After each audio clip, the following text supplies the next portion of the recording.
Welcome, everyone. This is a problem of live webinars, I guess. We're just waiting on Ian. He has just sent me a message that he's running a couple of minutes late. But thank you for joining. So this is a new series. Hey, Glenn. Hi. So this is going to be a new series of between Together Spatial and GIS Jobs, where we're going to do a one-on-one chat. But at the end, more than happy for people to ask questions. But if you have a question at this time, by all means, you can ask a question now while we wait for Ian to join. And we've been pretty lucky so far that we've got pretty well the next 3 months of people who have said yes, they would be happy to be interviewed. Maybe after tomorrow, after today, they might change their mind. But Hey, how you going? How long have you been running this podcast? This is the first one. Awesome. So we've been doing other webinars, and I got a message from Zoom this morning saying this is our 50th webinar. So Yeah. we've been doing different ones. A lot of job seeker chats and different webinars. And Glenn has been on a webinar with us before talking about his stuff. But this is the first of this series where we're looking at doing more this podcast webinar type approach where we're going to be interviewing someone so we'll certainly see how it goes. We've got some good interest so far. Do you find most of your viewers are like employees or have their own business or? We're trying to do a combination because it sort of started off the back of I put a post out a few weeks back, and I'd entitled it "Leap of Faith," and so it was basically I was looking for people who had been an employee who had started their own business, and so. So Ian, who's today, is one of those people. Glenn is certainly one of those people. Brenda is certainly one of those who we'll speak to in a couple of weeks. So the bulk of the people in the next week's one is a student. So what I'm trying to do is I've got basically 4 categories of for these webinars. So the 4 categories are basically education. So it's either students or education institutions, governance. So people who work in government and around data. And then what I've called heartbeat, so that's the people who are in the industry, and then the engine, so that's business and leaders. So those 4 categories is what I'm trying to, have different people talk to them about. And so this week, Ian, who is very new into his business, I'll talk to him next week. There's a guy by the name of Moses, and he's at Flinders Uni just finishing off his degree. And so it's really the other end of him sort of starting. Then following that, I've got a guy by the name of Raman, who I worked with at University of New South Wales, and he's a GIS developer. So he's more of that, not necessarily a business of his own, but he does a lot of contract work. And then Reindeer. I don't know if I'm pronouncing your name correctly, but you can correct me. Close enough. So it's pronounced Rinder. Which is, All Dutch right. for anyone who's curious. Well, that's good to Where's know, that because from? otherwise I would have just been Yeah, no, you're pronouncing all the name no, continually you're wrong. You're all good. It's always one of those interesting things when you do stuff like this. Oh, I see Ian has just arrived, but yeah, getting the pronunciation of people's names correctly. But yeah, to answer your question, Chris, it's really just it's going to be a combination of in those 4 categories. And so if you're interested in participating, then we can certainly do that. All right. Ian, when you're ready, I see that you're on, but just take yourself off. There he is. Hello, everyone. I'm so sorry for being a bit late. The work meeting went a bit over time, so I'm here now, which is what matters. Yeah. Yep. No, so that's good. I was because this is our very first one. I was giving everyone here a bit of a explanation of what we're going to try and do today, and so I probably don't need to go through that again. But I guess just some housekeeping. We will have some questions towards the end, but by all means, if you want to put a question into the chat, but we'll leave that to the end, just sit back and listen. So welcome everyone. The note taker is in. So there will be a recording, so people can look at it later on. But yes, so welcome, Ian, and welcome everyone else who has tuned in for today. So basically, I met Ian, I don't know, a few months ago now, and we've been doing sort of ad hoc mentoring around him growing his business, and he's full of ideas, and that's why I thought it was probably a great start for the very first points, lines and polygons, because Ian is early in his career, both in starting a business, but looking at all the pros and cons and, what to do and all that sort of stuff. So I'll sort of, we'll get into it. And basically what I'm going to try and do is just have a few questions for Ian. There's no right or wrong answers, Ian, and, don't feel pressured in any way. But I guess we can start way back, and you can tell us about what you studied and how you got into the spatial industry. Yeah, so I'm Ian, and how I got started in the spatial industry is I love mapping and a bit of surveying, and I think there's a lot of potential that you can do in these areas, like not just in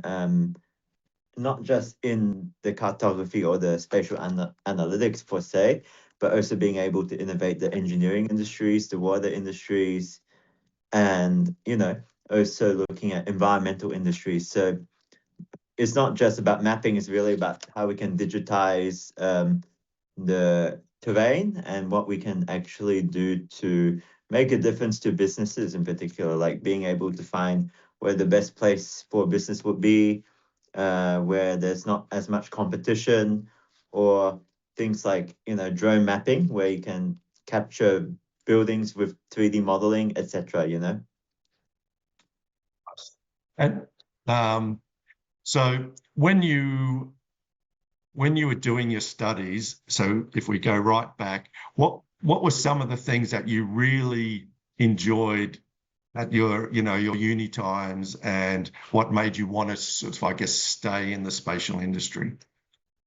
Okay, so in terms of what I enjoyed during my uni times, I did various things, not only just number one was basically looking at the projects in not projects, the thesis project in particular. I like the green infrastructure project for connectivity. The second one was traveling to the US for the Esri Young Scholars back in 2018. So presenting a project on using drones to assess the susceptibility of landslides. And number three is also being involved in different aspects of photogrammetry and remote sensing through my professors and etc. And also learning from, because I've also done a variety of activities back then. I was involved in the Entrepreneurship Association. I was involved with there was also another one that I was involved in. I was involved in a non-for-profit leadership organization, selling leadership exchanges internationally. And I've also been part of an entrepreneurial university exchange going to San Francisco as well. And basically what has led me to this is, if we look into the intersection of business, and because I've also done debating and Model United Nations, now I can tell this big story, a big picture story that intersecting everything together, you see that geospatial science and surveying has a big role in when it comes to the international relations, when it comes to engineering, because let's say this, I remember back in uni, one of my professors was talking about the South China Sea, and the South China Sea, actually, the borders are not delineated that well. So that's where sometimes you've got conflicts between countries, and that's when you needed to have a good projection to make sure you know which boundaries go to which. So, and in business, really, it's about making relentless impact to different industries. So I see as an intersectionality of all industries back then. Nice. And you mentioned the the young scholar program that you did with Esri. So how did you get that, and how did that take you over to the US? Yeah, so I basically did some drone mapping projects in particular, and the drone mapping projects were done for landslides. So I did it in the family company, and what happened was I stitched up the images. I wrote a report on it, sent it over, and then I got a phone call from a lady saying that you're in, you can fly over to the US. And I got a chance to meet with the other people in particular, like I represent Australia, but there's other people representing New Zealand, US, Japan, etc. And presenting the projects to a wide audience, especially to a global audience, the largest GIS conference in the world, is amazing, because you're not only presenting your work, but you're also getting a chance to know other people as well. So even after that experience, that unique experience, I still keep in contact with those other young scholars. And this has often led me to learn a lot more about Hong Kong than ever before, politically, and knowing about the country in general, and even doing a hackathon with him and one other friend who invited me, like another friend not from the Young Scholar program, but he invited me to come to that Hong Kong GIS hackathon online, and then subsequently I invited the Esri Young Scholar from Hong Kong as well. So, and furthermore, I also created some loneliness initiatives in my workplace, because the Esri Young Scholar from New Zealand, who did GIS on health, is now working for WHO for loneliness, and I thought we might need to integrate that into the workplace as well for Are You OK Day and integrating it with the partnership of Race Foundation. So that's just you know, a whole lot of opportunities just from one, you know. Yeah, that sounds like it was a really good sort of able to meet lots of people and so where did that lead you once you know into work opportunities, or where did you go from there once you had those opportunities overseas and locally? I guess it just gives me more opportunities to do more projects. Like, say, for example, if it's like the Stormwater Conference, I knew from a friend who also runs his own geospatial business, and he got a PhD, and I met him in the Locate conference in Sydney. That led me to get a project for stormwater in particular, especially permeability in one of the councils. And that basically led me to think that we can leverage our network, we can leverage our knowledge, and that way we can go to more places. And so at the beginning of your career, who did you work for, and what did you do for those organizations? Yeah, so I work for Geotesta, that our family company, and it's just doing maps for not permeability, for landslides in particular, and also looking into it in the case of a bit of Matterport, a bit of digital twin as well, so 3D scanning and instrumentation, so looking at mapping in that aspect as well. And also the other aspects would be what you call the other one other than that is Esri Australia. So looking more into how we can use enterprise to integrate some sensors and maps together, and some cartography in the Esri Australia as well, you know, being able to identify the shops and business analysts as well. So, and, you know, more recently at Yarra Valley Water, just putting in water pipes, sewer pipes, and non-drinking water pipes. So in essence, it's just really about what can I do to make a difference, whether it's in the technical field or even at a high level. I always believe that everyday leadership and servant leadership is the way to go. Yeah. And so your role at Yarra Valley Water,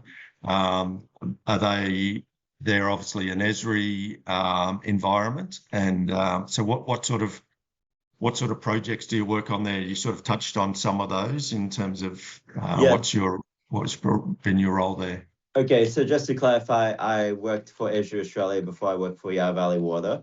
At Yarra Valley Water, we do not use Esri yet. We're using Hexagon. Oh, nice. So we just it's just really data entry of water, sewer, and non-drinking water pipes, really. Yeah.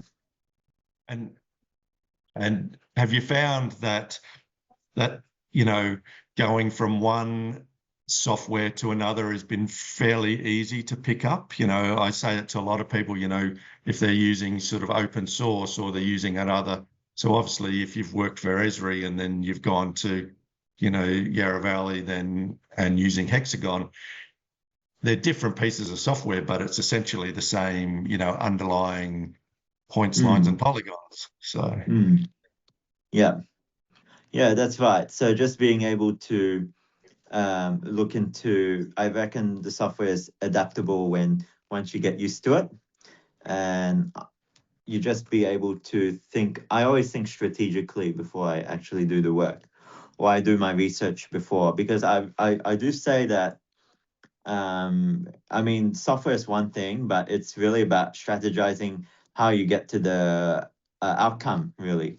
So it's really about, if you want to, say, for example, extract forests from other open spaces, you can basically strategize by using subtract or intersect or whatnot. But I mean, there's this whole heap of ways of going about it these days, you know. So with drone mapping and other acquisition. So I would say in terms of that, as long as you have the strategy and try your strategy, then you know what's right and what's not right. And it's all about the research and being project oriented rather than being told what to do.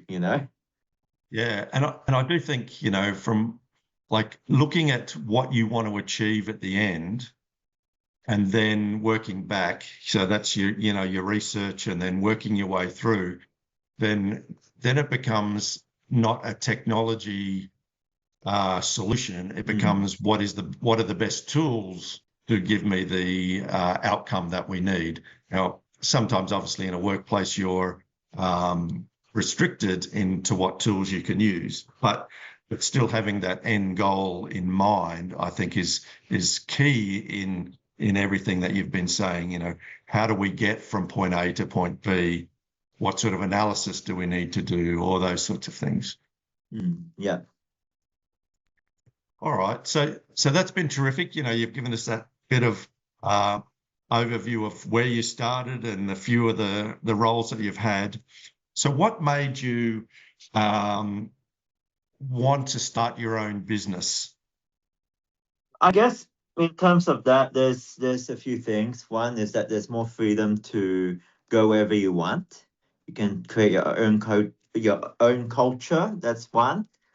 Number two, you can innovate rather than going through the bureaucracies of what goes around in corporate businesses.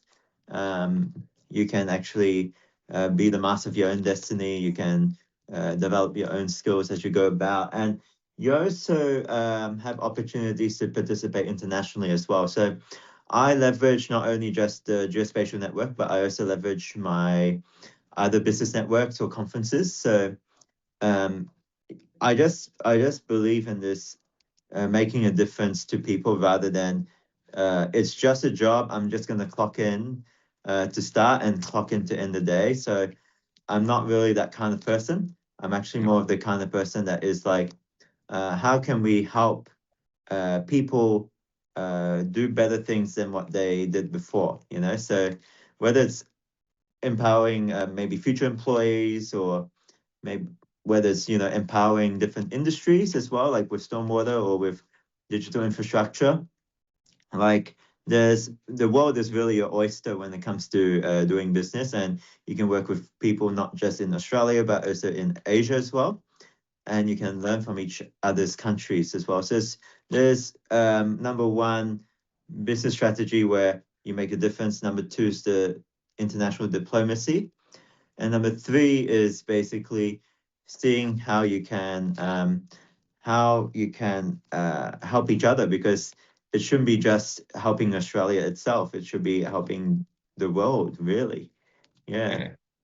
And that's a great philosophy to have, because especially these days, that internet allows you to sort of, you can collaborate with people wherever you are. And, if I wear my GIS jobs hat, I'm constantly getting people who are either wanting to work in Australia or wanting to explore other opportunities. And I think it's great that we can share and have that broader approach to things. Yeah, so that's right. So what sort of focus areas are you looking to build your business around? I mean, you've talked a lot about drones. Is that sort of one of the keys that you're wanting to look at? Yeah, drones is one. The other one is green infrastructure and permeability and stormwater. And the other one would be on digital infrastructure as well. So, and identifying defects through a startup as well. So, yeah, so these are the ones, and just trying to see how I can also look into selling GPS equipment as well. Yeah, that kind of thing. Looking at the diversity of business, so you're not doing the one thing, but you're able to sort of, as as things change, you can adapt your business to it. That's true.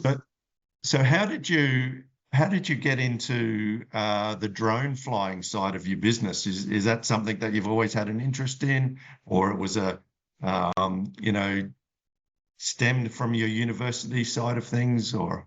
I just started it when I did a test in the oval, and we did a photogrammetry, and then I was able to derive the contours from that and the landslide. So because our family company has a few projects back then, so that's always a good thing, because my parents have a business in civil engineering, and also leveraging what I've learned from them, and also through other communities, then that's where I started there. It's innovation is not about just pressing buttons. It's about what can you do to make things better, Yeah. And on this journey of starting your own business, obviously there's the technical side of it, the GIS and the analysis and the drone flying. But what are some of the other things that you've had to learn when you put your business hat on as opposed to your technical hat? I guess it's just really about strategizing where you should go in terms of business, because it's all about finding the low-hanging fruit and also getting a big picture of how you can help out the industries, as opposed to if you're just being too technical, you really focus on the nitty-gritty, and then you don't get to see the big picture of what the future would look like. So that's why I say before, you learn a lot more when you do projects. You learn a lot more on when you try and create something of your own, as opposed to other aspects, because learning from projects gives you that steep learning curve to strategize, basically. And so at the other side, what sort of things have you found difficult in starting your own business and getting those things off the ground? I guess just really repeat work is one of them. And then also being able to look at ways as to how that can work out. But if I look at partnerships, I don't mean co-founders, but more like you create a partnership with other companies, and then you can actually leverage their clients while producing some projects for them. Like you can basically say, for example, analyze green infrastructure for stormwater hardware company, for example, who is selling those pipes and etc. to the councils, and we just have to find out where exactly it needs to be placed. And from a point of view of building your business, are you looking to try and, focus on certain areas, or you're open to, whatever comes along? I'm open to whatever comes along, really. It's just really about being open-minded to it, Yeah, and learning as you go. Because, I think, keeping your mind open is that, we had a discussion once before about do you market your drone services or do you market your GIS analysis? Or you can market both, because, there might be a client who needs the analysis and not the you've turned on yourself. There you go, back again. But yeah, you've got to keep your mind open and take opportunities. And I think you sort of mentioned it earlier. That's one of the things that having your own business can do. It gives you that freedom to be able to look outside of your normal day-to-day operation. So yeah, I appreciate that. Thank you. Now, so what sort of advice would you give someone looking to do something similar to yourself, go out on your own, start up? What sort of advice would you give to someone? Just really really have that leadership mindset about that you want to make things feel better, and that you will it's really about trying to see what kind of issues are happening, and also reaching out to people around the industry. Like sometimes you can help another geospatial business owner as well, and you can have joint projects so that you can learn from different people who may know more things than you do in particular. So you actually, the good thing is you can actually fill each other's knowledge gaps in particular. So it's not only just, it's not competition really, it's about collaboration, and also being able to see what you can do to resolve issues like stormwater permeability, or, you know, things like green infrastructure or digital twins, you know, being able to see how maybe you could accelerate Australia's construction rate to get it to Singapore's, for example. You can never know. You can integrate GIS with BIM. You can do anything with it, really. Yeah, and I think, you know, one of my big philosophies in all of my business has been collaboration, and as a small business, it is, you know, you shouldn't try to do and know everything. What you should do is go, who can I leverage off so I can do the best job that I can do, but who can bring in that advice or that expertise in the areas where I either need to grow or my business is lacking. So yeah, it certainly is a good way of, you know, keep that collaboration going and keep all the your networks open. And I think everything that you've done is exactly what you're saying. You know, you've reached out to me, you know, you've chatted to other people, we've done a whole range of things. And so if looking forward, sort of one final question, if looking forward, you could change anything or influence anything, what do you think that would be? I would say in terms of influencing, what I can change, it's probably like just really get yourself out there, and probably you can come up with different targets as well. Like you might not be able to reach up to, you might not be able to close everyone, but you can close off some people in deals, you know.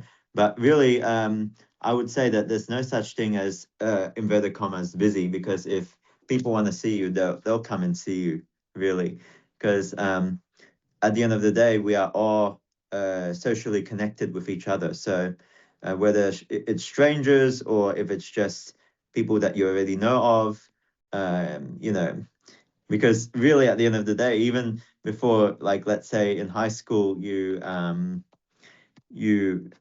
get to know each other for the first time, and then you become best friends actually before you were strangers. So it's probably no different when you're on LinkedIn in that manner, you know. When you're connecting to strangers over there, and then you eventually become friends, which happened in my case during COVID as well. When I'm pressed liked on someone's post, and then he added me, I added him back, and then we did some hackathons together, you know. Yeah, you never know where these things are going to lead, do you? Yeah, that's right. Well, that has been terrific, Ian. I really appreciate your insight and where you've come from, and you know those things that you're going into. I appreciate you being our first guest for Points, Lines, and Polygons. Thank you. And so I guess from here, if anyone that's on the webinar who wants to ask Ian any questions, if he's open to answering them, you don't have to ask a question if you don't want to. So just putting Ian on the spot a bit, but there's some questions on the chat as well, I noticed. Oh yeah. Yeah. What type of companies do you partner with? Can you run through an example of how these conversations run? So I just say, hey, is there anything that we can work on? This is what I do specifically in terms of what I could potentially look into in the use case. So you just reference the use case, like say, for example, the stormwater hardware company. I'll just tell them I might be able to identify green infrastructure for you and find the proper place for you. Yeah. And I do think, you know, with any of those sorts of sales companies or those sales discussions, it's a matter of trying to find that organization or that person's need. And so if you can fill that need, then you're going to be more successful in providing that service. So I think you've done that well in leveraging off, the water infrastructure stuff that you've done, and the conferences that you've been on. I think that's taking advantage of those and just letting people know what you can do and how you can do it. So. Yeah. I've got a question. That's right. What's the thing that you've found hardest being out on your own as sort of a sole trader or self-employed? It's just really about finding the opportunities that are relevant in particular. But it all goes when you have mentors like Dean and others, So when you have mentors, it speeds up the process as well. And also, the other thing is just in terms of what's difficult is just trying to find the right opportunities when it comes. But I guess you can always leverage like Claude or ChatGPT to find the market trends, and hopefully you can find your direction there, And probably a follow-on question to that. And for me personally, I had come from a consulting background before I went out on my own. So I already had techniques for this, but how do you deal with the rejection? So let's say you approach someone I guess particularly in your early days, when you approached someone, say, hey, I'm out on my own looking for some work. Do you have any contracts or whatever? And they've sort of said no. Like, what techniques do you have for dealing with the rejection? I was just objection handling. Like, is there a reason why you've said this, or what's behind it? Just being able to find a hidden objection, or sometimes they may be sitting on the fence. So I think objection handling is the way to go. Yeah, for sure. Being able to get to the root cause, ask the questions, because the reason why people are saying no is either because they're not sure or they just don't know how. You just have to. People's heads are full of information, so you gotta break it down for them. Sometimes that can be a timing issue. Once again, if I put my GIS jobs hat on, people don't need recruitment services every time you pick up the phone or every time you send them an email. But when you understand what that business does, then you can keep in touch with them. And then when the opportunity is right, then you can, so don't take a no now as a no forever. It's no, this is just not the right time. And then use that. And I agree with what Ian said, have a mentor that you can bounce ideas off. And, and that way, when you get a hard rejection, you go, well, how do I approach this? Do I worry about it? Do I put it in the too hard basket? Do I just return to them later on? So yeah, there's lots of different strategies, I think. And I think Ian is growing and learning, and as we all are in that small business mentality. So yeah. Yeah, and I think just to add to that, Dean, it basically you could also view it as it's a no until it's a yes. Like just because it's a no this time doesn't mean that it will continue to be a no. And it's not about you personally, Rhonda. It's a whole series of things. But yeah, how you respond to that, can make a big difference. And I thanks Ian for sharing That's all right. your journey. I had a question around how you see. Well, actually, I've got all sorts of questions, but one of the ones that I was curious about. I mean, you mentioned Claude or ChatGPT. How do you see AI kind of either affecting or integrating with you as a sole trader, if you like? I see as a good thing. I see as a good thing because you can actually create platforms and applications. So I'm actually doing I'm doing some sort of a trial project on surveying feature extraction with AI.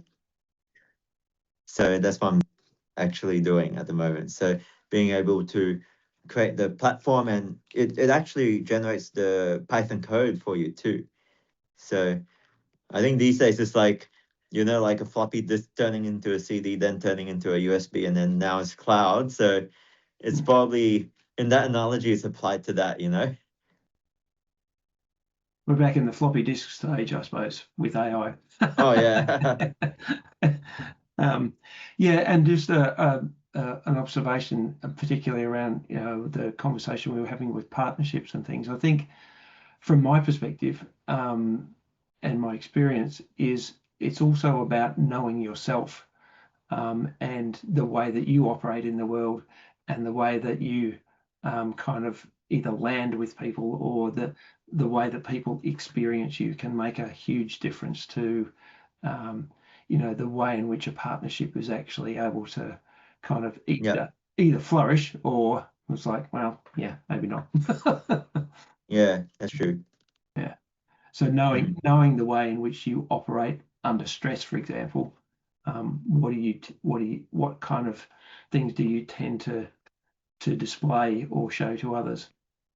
I do get anxious at times about not getting the projects I want, but it's just through meditation, and then maybe it's just an abundance mindset, and it's also like you think like really an athlete, really, because athletes, they don't give up.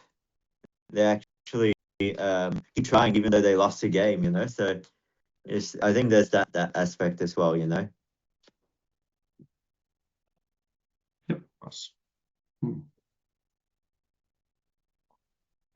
Does anyone else have any questions they want to ask of Ian or ask generally?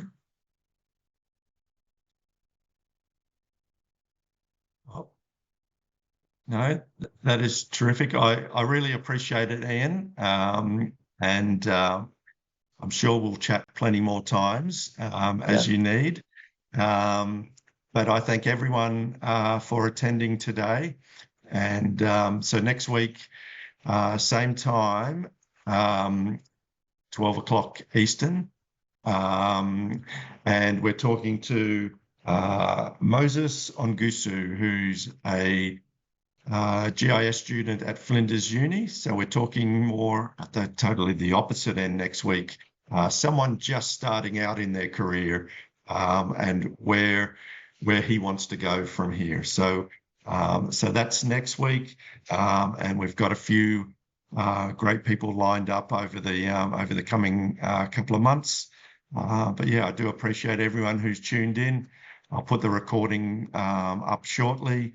And but yeah, if you have any questions, just reach out to me anytime. And thanks again. Have a great day, everyone. And thanks for being part of episode 1. Yeah, Thanks, thank Steve. you for coming. Really appreciate your attendance. All right. Thanks, Ian. Bye, everyone. Bye.